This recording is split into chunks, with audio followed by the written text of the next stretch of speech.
All right, so we're here for the actual PlayStation news. My bad about this. I didn't get a chance to cover this yesterday. You already know your boy got sidetracked with everything that was happening yesterday. That's for sure. Anyway, lot to go over. So let's go ahead and break it down. And we got some new news that just dropped as well. So let's go ahead and get into it.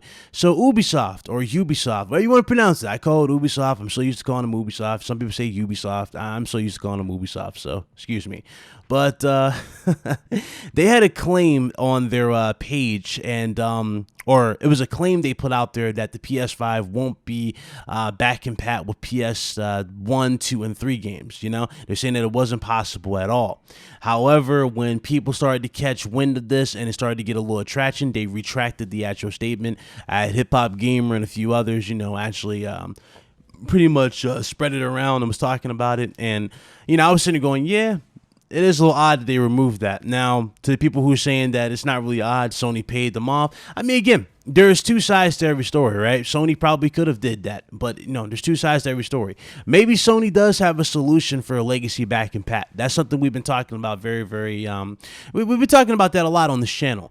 And the last time we talked about it, it was a patent that was going around. It was the technique that they're looking at to make sure that works. And how that was working was, it was kind of like, it was using the cloud. This is the new solution that they're looking for. It was PS1 and 2 and 3. And basically what happens is the system will mimic the other systems through the use of this cloud tech, what they were going for. Now, keep in mind, that particular patent and this particular technology, more than likely, is probably not going to be there at launch. And it's probably something that they have for a long-term goal happening later on. Granted, we have not heard any information about it ever since then. It just was a patent going around. Sony has not even confirmed it or said a word about it. And that's why everybody's excited for this deep dive. They want to see what they're doing for PlayStation 5. And keep in mind as well, the last time they did mention back and pat was during a deep dive where they were talking about the SSD. Mark Cerny said they could throw back and pat for PS2 and 3 and 1 in there, but all that would do was bump up that price tag. And obviously they got to get the system out here to, you know, appease everybody. You know, $400, $500, that's my you know, range looking at the systems. You know, the digital is going to be $400, $500 is going to be for the disk space one.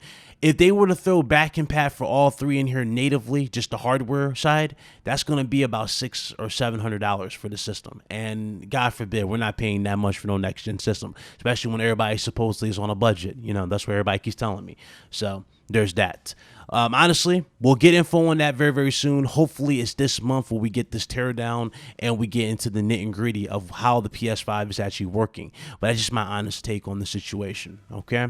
Now let's get into another particular bit of news here. This is involving the SSD and the Tempest 3D audio. Now, again, I broke this down in my video last time. A lot of people are really getting mixed up with the SSD, apparently. Some people are saying that the SSD is going to means like insane power. SSD does not improve power whatsoever. What Sony's going for is efficiency. Like I said before, speed and efficiency versus raw brute power. Microsoft Series X is more powerful than PlayStation 5, hence why they're going to be pushing higher native resolutions. PlayStation 5, with the use of the SSD, will be loading in more assets, much more assets than Series X. That's what they're going to be doing. It's all about it. That's it. That's why you're able to get the Unreal Engine demo where they showcase the high textures on the ground, which was 8K, and the statues and whatnot with no hiccups or issues. And they confirmed that that could have been at 60 frames per second, etc. This is because they have so much, you know, they're loading in so much with ease due to the SSD technology and their I/O throughput. They don't have to put so much stress on the GPU, and they can use that power for other means. So that's why 60 FPS modes are happening for PS5, etc. And again, many developers are getting different results. We got, you know, games that are confirmed to be 4K 60, even open world games like Spider-Man Miles Morales, and a few others are coming out. They just confirmed Ratchet & Clank is also 60 FPS, so go figure. You're going to definitely get the tools of the trade for PS5. And what Sony always has to fall back on is their first-party content. And their first-party content is pretty much the saving grace for the system, and it always has been the saving grace. So again, you're not missing out on anything for PS5. Now, one of the other things they're talking about is Tempest 3D audio and how this is a game changer along with the SSD. The Tempest 3D audio, I can't even talk. The Tempest 3D audio is a big deal for PS5. Now, We always talk about immersion. How do you immerse a gamer into the experience? Well, it really does come not just from the visuals, it does come through the actual sound. And what Sony's been working with, they've been working on 3D sound. They've been working on this very, very heavily. They're talking about really immersing you into the games. And hell, we kind of got like a tease of it in their latest trailer when they were showcasing like this global trailer, the new global ad. We kind of got a glimpse of how games can sound, or how they're pushing 3D tech, technology. It sounds great. I can't wait to really see this in actual games. Again, 3D audio is really going to be a real big deal for them, especially when it comes to VR users as well. Keep in mind, again, they already got their 3D audio tech out there. They got their headsets ready. We're just waiting for that time so we can pre-order and get that, get those in our hands. Those new headsets they showcase look great, but again, we want to see more.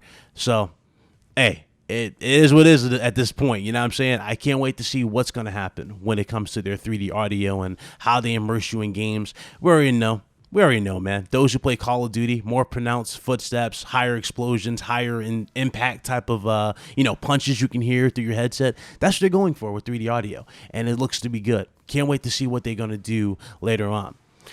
Now, many people are wondering just how powerful the CPU is in the PS5 going from the Zen 2 architecture. Zen 2 architecture was pretty much the the nail in the coffin that pretty much stopped both the PlayStation 4 and Xbox One X, We had some pretty good GPUs, but we had crappy CPUs. This time around, we have very capable CPUs, and we have some nice GPUs to get, better results and whatnot for console.